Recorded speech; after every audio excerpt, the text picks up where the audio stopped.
maybe a straw going from here. Teachers TV invited 4 members of the Design and Technology Department of Queen's Park Community School in North London to take part in a unique experiment. On one day, they were asked to test out a range of group work strategies designed to encourage students to collaborate, share ideas, and learn from one another. Look at that old-fashioned teacher speaking there. We showed them our record of their day, and together with Key Stage 3 strategy consultant Gareth Stevens, invited them to reflect on its implications. Initial feedback, what do you think? How did you think the group work went? The experiment, as we called it in the first programme. It was good, wasn't it? Yeah. I thought it was excellent. I've enjoyed watching it. I certainly have learnt a lot from watching your 2 lessons. They're the sort of thing that I'd like to try. I was watching yours, I was thinking, I want to get my hands on Jane's resources. And those cards, because that was a snapshot. It didn't actually explain the activities at length, did it? So it made you want to know what everyone was doing. All the lessons were successful, weren't they? We all had successful lessons out of that idea.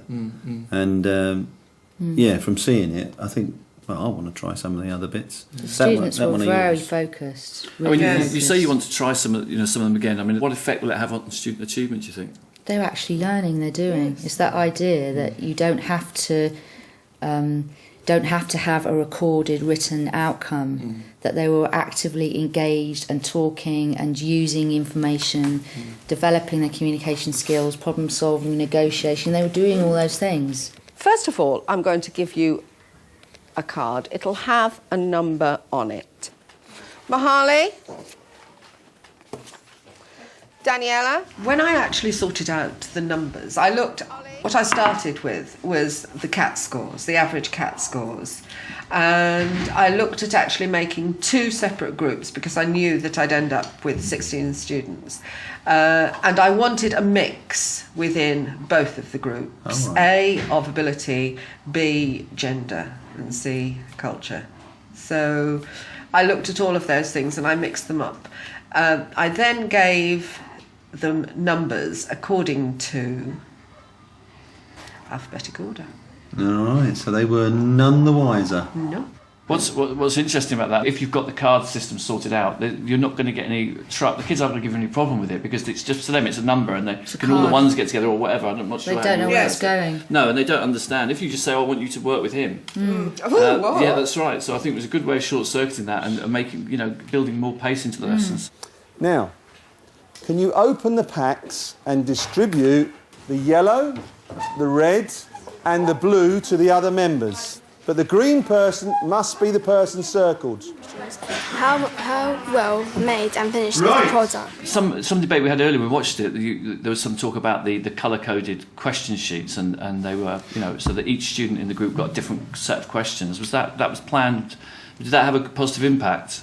We wanted to look at the different ways they were going to do the evaluation of the product and then they could sort of bring it all together in their group. So they each had a different angle to look at the product from. So I thought that was Did important. that set them up for the specification as well? Oh, different angles? That was it. That really made them think the specification through much more deeply than they would have otherwise done. It tastes better in the fridge. Oh yeah. It tastes better in the fridge though, but it doesn't have It's better if it's cool, but it doesn't have to live in the fridge, does it? See the hole? That's so bad shape to hold.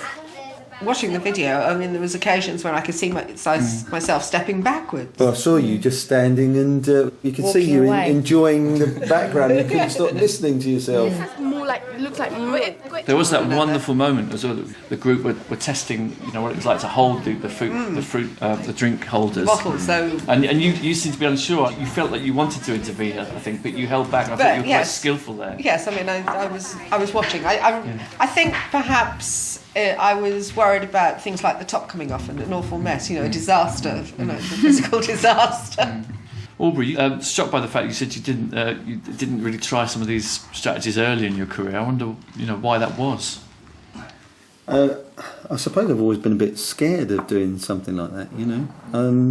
I suppose most traditional teachers are kind of a bit of a control freak, and you want to make sure that things are going well and little realising how easily it is to control More ironically, I think the group it's, thing is more controlling. Very ironically that it kind of controls itself, and you don't have to be there on tenterhooks, you know, making sure that everything's going the way that you think you planned. I think it was Aubrey that said this to me years ago.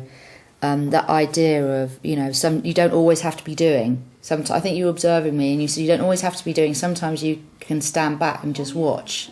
You don't have to be constantly performing. And this type of group work actually really gives you that opportunity. And especially in DT, a practical subject, there are actually quite, you know, limited times when you can really do that, can't you? Because it's not that you're always standing in front teaching, but you're always involved. Don't worry about this. Yes, look how much you... And Surgeon, the big issue seemed to be Josh. Well, surprisingly, I mean, I wasn't expecting that Josh would take a leading role within his group, because he's quite withdrawn from the rest of the class, and he tends to concentrate on his... Well, doesn't tend to concentrate on his work. He tends to be quite disruptive. Where on this occasion, Josh was actually taking the leading role. Do you think it's because he's like playing to the camera, or...? I mean, he knows how to play. He knows how to use his charm to manipulate. But at the same time, I mean, if that was the reason, at least he benefited in some way. But he's a bright lad, and actually you see that little smile creep across his face. He is incredibly bright. He's exceptional. Yeah. Probably like that's that. why he's... Because of his behaviour issue, he's not encouraged to use his creativity and talent. There's a lot of talk these days about, you know, trying to get students to be more innovative and trying to get them to be more creative. And I'm wondering about whether being in a group, feeling the security of being in a group, working as a group, that might support that. I mean, I think it does, particularly for maybe the less able, certainly the less confident student. I think they've got almost the support, the net underneath them, really, of the other students around them. They're not going to make a fool of themselves.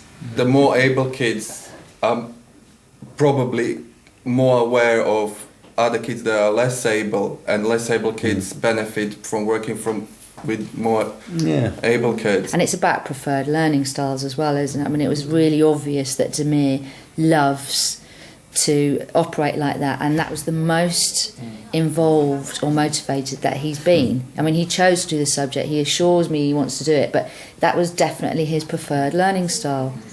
I don't think that whoever was wearing it would like to walk around and that people wouldn't think they were very fashionable, so we tried to create something that they could be happy wearing, but at the same time was practical. It's really renewed, not that I didn't have faith in the students, but that was almost a key thing about not wanting to do group work, is will they muck about, will they actually work, but they love it, and they do, and I have total faith Would now. they just muck about? It's almost like, it's almost like, gosh, why haven't I done this before? I mean, I've used it loads. I've started developing peer assessment and self-assessment skills a lot. So working a lot in pairs, and then, well, I suppose because the way my room is laid out, I can start with a pair and then I have a natural four. Yes. And that's already been, because I have a seating plan that's already allocated in terms of ability or gender or, you know, those things anyway. It's a very cost-effective use of time in terms of not taking too much out of the lesson. My assessment, the skills they're developing with each other. It's got a big handle. It's got a big handle. Fingers to stick on it. A big handle. Also, another point I wanted to ask you about your activity, Sarah, was the idea. I mean, those students, they were confronted with some bizarre objects. How important was it to do that as a group? They were sparking off each other. You know, one person would say, oh, is it this? And then that might need somebody else to do something. But I think that the questions that each group were asked were very integral to that as well.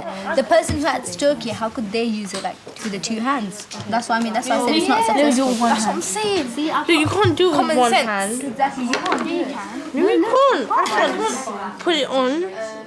That skill of the ones in my class that stood and present, you know, the presentation. I thought, wow. And it fits properly on the table. It's completely flat at the bottom. There's no room for a pen, so what we can do that, and the paper fits exactly.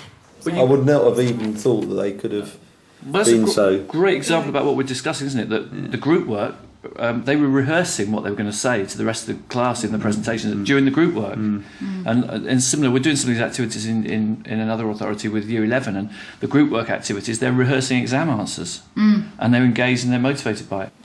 But people will say, they'll look at it and say, well, it's too much, I haven't got time to make those preparations. But I think sometimes you can, once you get in the habit of structuring group work, you can do it relatively quickly. Well, also once students are in the habit of it as well, you know, that it's an accepted sort of way of working. I'm going to use exactly that. That will be the way that particular project always gets started from now on, which is a much better way of doing it than any other way I've done before. No, it's good that it's had that impact. No, I'm just thinking in terms of resources. I mean, you can set a homework where the kids can prepare for the group work for the following week. So they actually engage and participate actively rather than just with the given resources. So they would come with something that is of interest to them or importance to them. But that other thing that we did in terms of it being an evaluation of product, because we looked at the questions and we did it so those questions were generic, weren't they? So that we could actually use whatever product you want to do. You could use it for textiles, you could use it for food, you could use it for graphics, whatever product. Those questions were generic. And so those sheets can be used just over and over. The planning, actually, I mean, the resources, you know, I mean, it's a bit of photocopying and, you know, maybe laminating if you want the stuff to have a shelf life. But the planning really was the thinking time. That's what takes the time. But, you know, that's what we all want to have more time to do. But that's actually not, that was the enjoyable bit for me. It doesn't have to be resourced in a sense. I mean, if students got into that habit of peer assessing their homework at the beginning of a lesson, then that's a group work, just working in pairs. And I think, you know, the teachers that have whole class question and answer with hands up, that could be much more effective, just saying, well, I've asked you a question as a group, rather than just ask for an answer from the person with the hand up.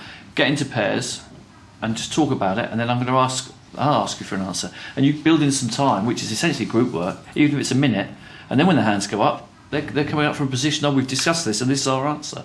I think group work can permeate almost everything we do. I mean, the times I remember from my teaching years where I'd give a sheet out with a design brief on and a context, and then I'd read through it with the class, and you can visibly see people, you know, begin to look out the window. Whereas if you say, right, read it, then get into pairs, and I want a question from each pair about the design project that we're starting. You know, and that's group work, and there's no resourcing there at all, over and above what you'd normally do. My last question really is, we've done this now. I mean, it's been your first way of engaging with the Key Stage 3 materials, but what will the department do now? What will the strategy be on top of this? How will group work figure in the future? I'm a firm believer in evolution.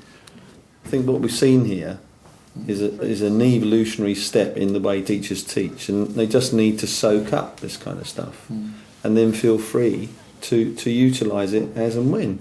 But what you can do and still keep that sentiment is be aware of what each other's doing. You know, if you know that Jane's been using snowballing with a particular group, you'll know that you could potentially use that quite quickly and quite smoothly with another group if you so wish. Because I think we found that it's a good strategy, you could actually ping it into a lesson, sometimes even just without any planning. But the kids would actually latch onto it. They'd actually know what you were doing. We're aware of what each other's doing, so we feel confident about the doing students it. actually have the skills as well as the teachers.